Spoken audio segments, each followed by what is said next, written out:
Wait, dogs can laugh? Here's what it sounds like. Think dogs can't laugh? They can, and they do. But it's not like a human giggle.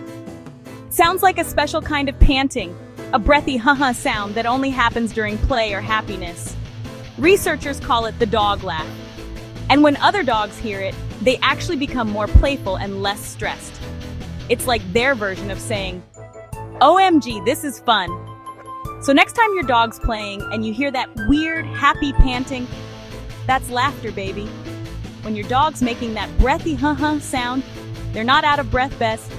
They're lowling. Follow Fluff and Stuff for more science that makes tails wag and hearts smile.